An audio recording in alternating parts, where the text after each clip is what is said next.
Praise the lord. అందరికి వందనాలు. వీళ్ళరా మరి ఎన్నో దినాలుగా మరి మహిమ కుమారి విషయం సోషల్ మీడియాలో హల్చల్ అవుతా ఉంది. అలాగే ఈ విషయం హైకోర్టులో కూడా నడుస్తూ ఉంది. రీసెంట్గా మరి ముగ్గురు భార్యల ముద్దుల ముగ్గుడు వికేఆర్ గారు, అలాగే మణికంఠ స్వామి కూడా నంద్యాల వెళ్ళి మహిమ కుమారి ఇంటిని దర్శించి వచ్చారు. నాకు చాలా నవ్వొచ్చిన విషయం ఏంటంటే, మహిమ కుమారి ఇంటికి వెళ్ళి మహిమ కుమారి ఇంట్లో ఫోటోలు దిగొచ్చాడు వికేఆర్. పాపం ఆ అమ్మాయి బ్రతుకుని బస్టాండ్ చేశాడు. వాళ్ళు వెళ్ళటమే కాకుండా ఆ చుట్టుపక్కల ఉన్న వాళ్ళకి పాపం అమ్మాయి గురించి తెలుసో లేదో తెలియదు, కానీ ఈ వికేఆర్ వెళ్ళి ఆ బజార్ మొత్తం టామ్ చేసి ఆ అమ్మాయి జీవితాన్ని సర్వనాశనం చేశాడు. అయితే విషయానికి వస్తే దేవుని బిడ్డలారా, అసలు వికేఆర్ కానీ జాన్ పాల్ కానీ వెళ్ళి ఎవరిని కన్సల్ట్ అవ్వాలి? సంఘంలో ఉన్న విశ్వాసాలని కన్సల్ట్ అయ్యి, అమ్మా ఇక్కడ మహిమ కుమారి గురించి మీకేం తెలుసు, మరి దైవజనుడి గురించి మీకేం తెలుసు, ఎవరిది నిజం ఎవరిది అబద్ధం అని సంఘ బిడ్డలను కదా కనుక్కోవాల్సింది. అలాంటిది ఏం చేయకుండా ఏదో స్వలాభం కోసం, డబ్బు కోసం, మా దగ్గర ఛార్జీకి డబ్బులు లేకపోయినా మేము అప్పు చేసి 20,000 రూపాయలు అప్పు చేసి నేను నంద్యాలకు వచ్చానని వికేఆర్ కళ్ళబల్లి కబుర్లు చెప్తూ వీక్షకుల దగ్గర, వ్యూవర్స్ దగ్గర డబ్బులు దండుకునే వ్యవహారం చేశాడు. ఆ వీడియో మీరందరూ చూసే ఉంటారు. అయితే రీసెంట్గా మన సోదరుడు జర్నలిస్టు భాను గారు నంద్యాల వెళ్ళడం జరిగింది నిన్నటి దినాన. ఆయన ఎవరికి సంబంధించిన వ్యక్తిగా, ఆయన న్యాయం పక్షం ఎటుంటే అటు మాట్లాడతాడు. ఆయన తన సొంత ఖర్చులతో నంద్యాల వెళ్ళి అక్కడ అసలు వాస్తవాలు ఏంటి అనేది సంఘంలోకి వెళ్ళి సంఘ విశ్వాసులందరినీ పిలిచి మహిమ కుమారి సాక్ష్యం ఏంటి, అక్కడ పనిచేస్తున్న దైవజనుడైన ప్రభు కుమార్ సాక్ష్యం ఏంటో క్షుణ్ణంగా వాళ్ళని అడిగి తెలుసుకున్నాడు. మహిమ కుమారి చెప్తున్నవన్నీ పచ్చి అబద్ధాలు, ఇక్కడ జరిగింది వేరు, ఆమె చెప్తుంది వేరు అని వాళ్ళ మాటలోనే సాక్ష్యం ఇచ్చారు. ఒకసారి ఈరోజు మహిమ కుమారి, అలాగే వికేఆర్, ఈ మణికంఠ స్వామి, ఎవరెవరైతే ఈ మహిమ కుమారిని సపోర్ట్ చేస్తా ఉన్నారో వీళ్ళంతా ఫ్రాడ్ అని ఈ రోజుతో మీకు అర్థమవుతుంది. దయచేసి ఈ వీడియోని చివరి దాకా చూడండి. అన్న శాలెం రాజన్న వచ్చే ముందు రోజు అంటుంది. కానీ శాలెం అన్న వచ్చిన రోజు కూడా అమ్మాయి ఫస్ట్ లైన్లో కూర్చొని ఆరాధిస్తుంది. శాలెం అన్న గారితో ఇక్కడ ఫోటో దిగింది, మరి చెప్పలేకపోయిందా? అదే అడిగాం మేము కూడా. అది ఇందాక మన వాళ్ళు చూపించారు, ఆ ఫోటో చూపించారు. చెప్పాలి కదా, ముందు రోజే ఇట్లా బలాత్కారం జరుగుంటే తండ్రి సన్నిధి మినిస్ట్రీస్ వ్యవస్థాపకులు పెద్ద ఆయనతో చెప్పొచ్చుగా. దీన్ని బట్టి తెలిస్తే ఆ అమ్మాయి చెప్పేది ఫేక్, అబద్ధం. ఖచ్చితంగా 100కి 200% అబద్ధము. ఒక దైవ సేవకుడి మీద నింద. ఇదే నింద ఇక్కడ ఉన్న ప్రతి పాస్టర్లు ప్రతి ఒక్కరు చూస్తున్నారు. కానీ ఈ ఒక్క నింద మన మీద కూడా వస్తుంది, వచ్చినట్టే కదా, అందరు పాస్టర్లు ఇలాంటి వాళ్ళే కదా అని అనుకోవడం లేదు. ఎందుకు? అది కదా, సపోర్ట్ చేసే బదులు ఇది తప్పు, అబద్ధమా, నిజమా అని తెలుసుకోవాలి. తెలుసుకున్న తర్వాతనే మాట్లాడాలి. ఇప్పుడు శాలెం రాజు గారు అన్న వచ్చిన తర్వాత కూడా ఈ అమ్మాయి పార్టిసిపేట్ చేసింది, అక్కడ చెప్పుకోవాలి. లేకుంటే అమ్మాయి చెప్పకపోతే వాళ్ళ తల్లిదండ్రులు చెప్పాలి కదా. ఈ అమ్మాయి ఏడ్చుకుంటూ వెళ్ళాను, మా అమ్మకి చెప్పాను, ఇతను పాస్టర్ గారు వచ్చి మా అమ్మ వాళ్ళకి చెప్పాడు అంటుంది. నెక్స్ట్ డే శాలెమన్న వచ్చారు, శాలెమన్నతో చెప్పుకోవాలి కదా ఈ మాటలన్నీ. మరి అసలు మీతోనే చెప్పలేదు, అందులో ఏమైనా వాస్తవం ఉంటే చెప్తుంది. ఏం లేకపోతే మీతోనో ఏం చెప్పలేదు, శాలెం రాజు గారితో ఇంకేం చెప్తుంది? వాస్తవం లేదు. నెక్స్ట్ డేనే జరిగింది, ఇంతకు ముందు రోజు జరిగింది. నెక్స్ట్ డే అన్న వచ్చారు, అంత అమ్మాయి అక్కడ అన్న పక్కనే నిలబడి ఫోటో తీయించుకుంది. మరి చెప్పలేకపోయిందా, మీరు పంపించిన సేవకుడు ఇలా చేశాడు, నా జీవితం ఏంది అని? అక్కడ దాకా 3 నెలల తర్వాత 6 నెలల తర్వాత పోలేకపోతే ఆ రోజే అడగొచ్చు కదా, అయిపోయేది. అంటే దీన్ని బట్టి ఏంది అంటే అన్యాయంగా నింద వేస్తుంది. అదే అన్న. లేదన్నా, ఇప్పుడు నేను ఏమంటున్నానంటే, ఇప్పుడు విశ్వాసులందరికీ తెలుసు అంటుంది ఆ పిల్ల. ఇంకొకటి ఏమంటే, ఇక్కడ విలేకరు అన్న వాళ్ళు వచ్చినప్పుడు ప్రభు కుమార్ అన్న వచ్చి మాట్లాడుతూ ఉన్నప్పుడు అందరూ కలిసి వీడియోలు తీసినారంటుంది ఆ పిల్ల. ఆ టైంలో నేను ఉన్నానన్నా. అటు విలేకరులు అన్న పక్షాన ఒక అన్న వీడియో తీస్తున్నారు, ఇటు ప్రభుకుమార్ అన్న పక్షాన ఒక అన్న వీడియో తీస్తున్నారు. అంతేగాని అందరు కలిసి వీడియో తీయట్లేదు. విశ్వాసులకు అందరికీ తెలుసు అంటది, అందరు కలిసి వీడియోలు తీస్తున్నారు అని అంటది. ఈ విషయంలోని ఈ పాప నేను చూసినంత మట్టుకే ఇన్ని అబద్ధాలు చెప్పింది. మరి నేను చూడనంత వరకు ఏది నాకు తెలిసినంత వరకు ప్రభుకుమార్ అన్న ఇటువంటి తప్పు చేయలేదన్న. మీరు నమ్ముతున్నారు, బలంగా నమ్ముతున్నారు. ఆ అమ్మాయి చర్చకు వచ్చినప్పుడు ప్రభు కుమార్ని అంటే పాస్టర్ గారు అని పిలిచేదా, లేకపోతే అన్న అని పిలిచేదా, లేకపోతే ఎట్లా సంబోధించేది? పలకరించినా అన్న అన్న అన్న అంటది అంతే. పాస్టర్ గారు అని కూడా అనదు అన్న అంటది, అట్నే ఉంటది. ఇంకొకటి అమ్మాయి కొన్ని చెప్పింది, మేమిద్దరం కలిసి, అది పచ్చి అబద్ధం అన్న. అసలు కలిసి భోజనం చేయడం అవన్నీ మేము చూడలేదన్న. బ్రదర్ ఉన్నారు, గుంటూరు నుంచి ఒక బ్రదర్ వస్తారు, సుభాని బ్రదర్, ఇక్కడ సురేష్ బ్రదర్. వీళ్ళిద్దరు అన్నకి కావాల్సిన మీల్స్ గానీ ప్రతి ఒక్కటి గానీ వీళ్ళు మాత్రమే చూసుకుంటారన్న. అమ్మాయి అట్లా చాలా పెద్ద బ్లేమ్ వేసింది. అలాంటి అసలు లేవన్న మాకు చర్చలు. ఎందుకంటే దేవుని సంఘం అన్న, దేవుణ్ణి మనస్ఫూర్తిగా పరిశుద్ధంగా ఆరాధించుకోవడానికి మేమందరం వస్తాము. ఇలాంటివి అమ్మాయి మనసులో పెట్టుకొని పచ్చకామెల వాళ్ళకి లోకమంతా పచ్చకామలు అన్నట్టు ఆ అమ్మాయి మనసులో ఒక సేవకుని మీద ఇంత దరిద్రమైన ఆలోచన పెట్టుకుని సంఘంలో అందరు తెలుసు అనేది ఎంతవరకు కరెక్ట్? ఒకవేళ తెలిసి మేము ఉన్నామన్నా, మేము కూడా ఆడవాళ్ళమే. ఒక అమ్మాయికి అంత అన్యాయంగా జరుగుతుంటే దేవుని అదే బైబిల్ ఒకటి ఉంది, విమర్శన దీని మందు ప్రతి ఒక్క మాటకి లెక్క అప్పచెప్పాలని. ఒక అమ్మాయికి మేము అన్యాయం చేస్తే ఇక్కడ కాకపోయినా దేవుని రాజ్యంలో మాకు తీర్పు ఉంటది. ఆ రీతిగా జరిగింటే ఇప్పటికి అమ్మాయికి శాలేమన్న దగ్గరికి తీసుకుని వెళ్ళి మ్యారేజ్ కూడా అయిపోయేది. మేమే తీసుకుని వెళ్ళే వాళ్ళమన్నా, అక్క వాళ్ళందరూ మేమే తీసుకుని వెళ్ళి అన్న ఇట్లా తప్పు జరిగింది అన్న అని ఖచ్చితంగా అన్న ఒప్పుకుంటాడు, అయిపోయేది. ఒక్క ప్రూఫ్ యువతల అన్న పక్షంగా ఎన్ని ప్రూఫ్స్ చేస్తాను, మేమందరం ఇంతమంది ఉన్నాం. అమ్మాయి పక్షంగా ఒక్క ప్రూఫ్ ఉంది అన్న, ఏ రీతిగా నమ్ముతారు?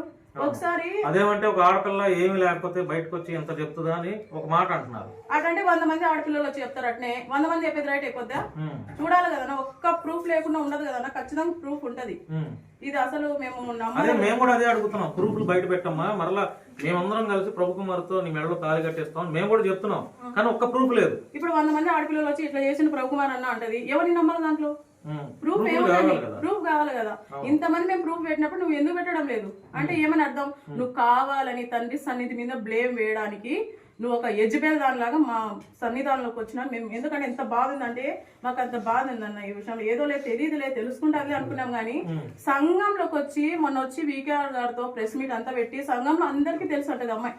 సంఘంలో ఎవరికి తెలుసో మేము లేనప్పుడు కాదు అమ్మాయి రావాల్సి, మేము ఉన్నప్పుడు రావాలా, మేము ఉన్నప్పుడు వచ్చి అడిగితే అప్పుడు చెప్తాం.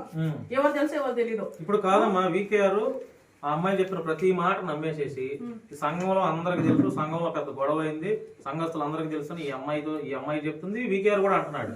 నిజంగా ఇక్కడ గొడవ జరిగిందా? నిజంగా వీకేఆర్ చెప్తున్న దాంట్లో నిజమేంటి అన్న? అదే ప్రెస్ వాళ్ళు విలేకరులు వచ్చినప్పుడు కొంచెం తెలిసిందన్న. మాకు పూర్తిగా ఎప్పుడు తెలిసిందంటే వీకేఆర్ గారు ఫస్ట్ వీడియో వేసినారు. అప్పటి వరకు మాకు అసలు మా సంఘంలో ఇట్లా జరుగుతాం లేదు కదా, ఏదన్నా తప్పు ఉంటే మాకు తెలిసిపోద్ది. ఏం లేదు, వీకేఆర్ గారు చెప్పినంత వరకు మాకు ఎవ్వరికి తెలియదు అన్న. ఇది మొత్తం కల్పితం, కావాలని అమ్మాయి సృష్టించి ఇట్లా చేస్తుంది అన్న తండ్రి సన్నిధి. అవునన్నా, మేము విన్నామన్నా. దాదాపు ఒక 3-4 పాస్టర్లు, ఇంకొకరు వేరే వ్యక్తి కౌన్సిలర్ అబ్బాయి విషయంలో కూడా ఇట్లా జరిగిందని మేమైతే విన్నామన్నా. పలకూరు. ఈ నంద్యాల తండ్రి సన్నిధి మినిస్ట్రీస్ కి ఎన్ని నెలల నుంచి మీరు వస్తున్నారు చర్చికి? ఫస్ట్ నుంచి వస్తున్నారు. మేము ఫస్ట్ ఆయన కాడికి పోతున్నాం, పెద్ద ఆయన కాడికి. దేవుని బట్టి అన్నను బట్టి ఇక్కడ నంద్యాల జరుగుతుందంటే ఇక్కడ వస్తున్నాము, పరిచయం ఇక్కడ చేసుకుంటున్నాం. కొన్ని రోజుల తర్వాత అమ్మాయి పరిచయం అయింది, ఇట్లా పని అన్నకు నాకు సంబంధం ఉంది అని ఉంది. మేమిద్దరం కలిసినాము, మేము ప్రెగ్నెంట్ అని చెప్పినాము. ప్రెగ్నెంట్ అంటే మళ్ళీ ఆయన తరపున నేను వచ్చాను హాస్పిటల్కి చేసి చెప్తామన్నా. అంటే ఆమె వద్దులే, ఏ వద్దు నేనే ఉంచుకుంటాను ఇట్లా అని చెప్పింది. సర్లే ఉంచుకో అని చెప్పినాము. మళ్ళీ కొన్ని రోజుల తర్వాత నేను ఇక్కడికి వచ్చి అంతా గందరగోళం చేసినాము. నీది ఏదైనా నువ్వు ఒకటి చెప్పమ్మా. ఇప్పుడు మహిమ కుమారి నిజంగా పాస్టర్ ప్రభు కుమార్ పాడు చేశాడా? లేదన్నా, చేయలేదు. పక్క ఇదంతా అబద్ధం అన్న. నేను కానీ నన్ను కానీ నమ్మించింది. అసలు నాకు అమ్మాయి నమ్మించిందా? ఎవరైనా కానీ తెలియదు అమ్మాయి నాకు. అసలు మాది నాకు 3 కూతుర్లు అన్న. 3 కూతుర్లు 1 కొడుకు. నాకు చిన్నపిల్ల, నాకు బిడ్డ కానిపోయింది. అప్పుడు అక్కడ ఏసార్పీసీ కాలనీకి వెళ్ళి అన్ననే నాకు రూమ్ చూసి పెట్టిండు. ఇప్పుడు నిన్ను ఇలా ఎవరన్నా బలవంతం చెప్పిస్తున్నారా, నువ్వే చెప్తున్నావా? అన్నా నేను ఫస్ట్ నుంచి చాలా రోజు నా బిడ్డ అన్నా. నేను అబద్ధాలు చెప్పాల్సిన అవసరం నాకు లేదు. దేవుని బిడ్డను, ఆయన బిడ్డను కాదు, ముఖ్యంగా ఆయన బిడ్డ. నేను ఎట్ట బతుకులనే స్థితిలో మా ఆయన చనిపోయిన సమస్యలో నేను దేవుని బట్టి అన్నను బట్టి అన్నను పాలయితానని ప్రేమించుకుంటూ వచ్చాను. కానీ ఎప్పటికీ అబద్ధాలని చెప్పాను. నాకు 3 కూతురు ఉన్నారు, ఇంకొక పాప గారు నిక్కింది. ఇదంతా అయితే మహిమ కుమారి కావాలనే చేస్తుంది.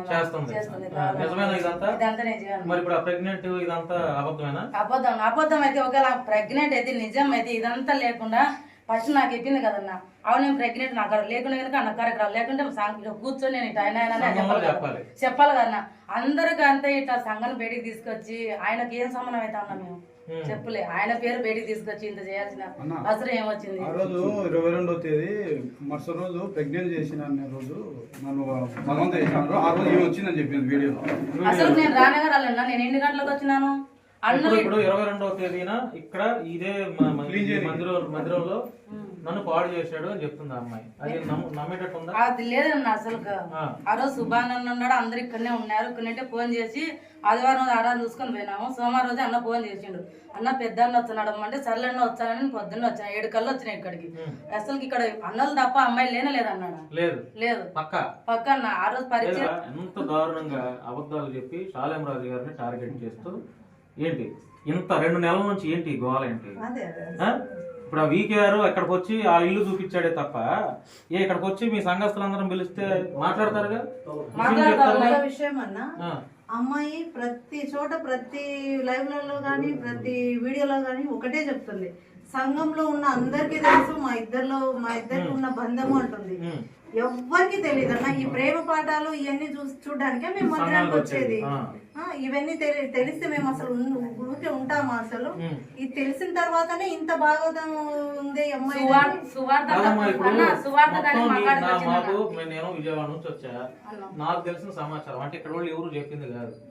ఆ అమ్మాయి నీ గురించి మొత్తం నువ్వు సపోర్ట్ అని చెప్పి ఆ అమ్మాయి నీ గురించి చెప్తుంది. మరియమ్మ గారు అంటే మీరేగా మీరే సపోర్ట్ చేస్తున్నారు, లేని ఉన్నట్టు ఉన్నవి లేనట్టు అని చెప్పి ఒక వాదన వినపడుతుంది. ఇందులో మీ పాత్ర ఎంత ఉంది? అంటే ఇప్పుడు మహిమ కుమారి విషయంలో అంతా ఆ పిల్ల చెప్పేనా అబద్ధాలేనా? ఆమెకి ఎవరికి సపోర్ట్ చేసిన? ఆమెకి చేసినా? ఆ అమ్మాయి చెప్తుంది అట్లా ఇవన్నీ. మరిమ ఆంటీ అని ఒక ఆవిడ ఉంటది, ఆవిడకి అన్ని తెలుసు. ఆ అమ్మాయి చెప్తుందంట. ఏం తెలుదా అన్న? నాకేం తెలుదా అసలు. నేను ఫైనల్ గా రెండు మాటలు అడుగుతా, వాడికి చెప్పేసేసాయి. ఈ విషయం అంతా అబద్ధమేనా? మహిమ కుమారి ఈ మాటలన్నీ అబద్ధమేనా? పాడు చేయలే. ఆమె ఏం పాడు చేయలేదన్న. అసలు ఆయన మంచోడు, నా చాలా మంచోడు. అసలు అన్నల్లో అన్న నొక్కునే నేను చూసినది మా ఈ రాయలసీమ. మరి ఈ అమ్మాయి ఎందుకు ఎట్లా చేస్తుంది? కావాలని ఏమైనా మానసికంగా ఏమైనా ఇబ్బంది ఉందంటారా? ఏమో అమ్మాయికి ఏమైనా మెంటల్ ఎక్కిందేమన్నా పెళ్లి చేసుకోవాలని. ఏమైనా మీకెళ్ళి అబ్బాయి అంటే పెళ్లి చేయరు ఊరికే. వాళ్ళన్న చేయలేక వాళ్ళన్నా కానీ ఒక పాజిటివే కదన్నా.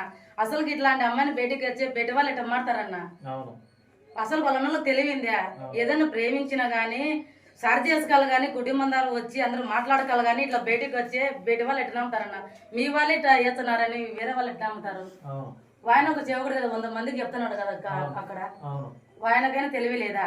ఆయన నా తప్పైందమ్మని చెప్పినాడు కానీ ఆయన వాళ్ళన్న మా తప్ప నాకే చెప్పినదన్న. నాకేం చెప్పినాడు అన్న ఇట్లా పని ఇద్దరు చెప్పిన అక్కల కంటే నాకు ఫోన్ చేసి లేదులేమ్మా అసలు ఆమె అట్టడితోడు కాదు సేవకుడిని ఇష్టపడింది అమ్మాయి మా చెల్లి ఏం ప్రెగ్నెంట్ కాదు ఆయన పాడు చేయలేదు మీ సేవకుని మీరు అపార్థాలు చేసుకోగరని వాళ్ళన్నా కానీ చెప్పినాడు అన్న ఈ మాట. ఆయనైతే మళ్ళీ ఏం తెలియనట్టు కొన్నాడు, అన్న జీవనం లేకున్నాడు. అసలు ఇట్టడితో భాషలు ఎంత కావాలన్నా?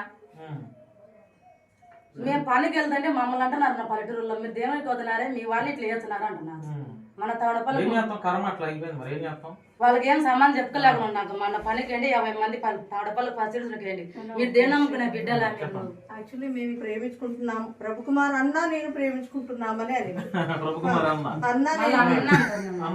వాళ్ళ అన్ననే అంటారు. వాళ్ళ బావన్లే మా వాళ్ళ అన్ననే అంటారు. ప్రేమించుకుని తెలుసుకుంటారు మీకు తెలుసు కదన్నా. అన్ననే అంటారు. చాలా మాటలు ఏంటన్నా రోజు సన్నిధికే కదా వచ్చేది అన్న అంటది. మళ్ళీ మీ అన్నగారికి చెప్పొద్దు అంటది. ఇట్లా నువ్వు ప్రెగ్నెంట్ నువ్వు నిండు మంచి అయినప్పుడు నాకు చెప్పిన తల్లి అంటాను కదా నా కాడికి వచ్చే నేను చూపించు కదా ఆ పిల్లని ఎంత మగ పిల్లడు ఆడపిల్లడు నాకు తెలుసా ఉంటుంది కదన్నా. నా కాడికి వచ్చామ్మా మీ సేవకుడు నాకు చేసినాడంటే నేను పెద్దైన కాడ దొరికిపోతా కదా. ఇదంతా ఎందుకు చేయాలన్నా రచ్చ సంఘాన్ని ఎందుకు పాడు చేయడానికి?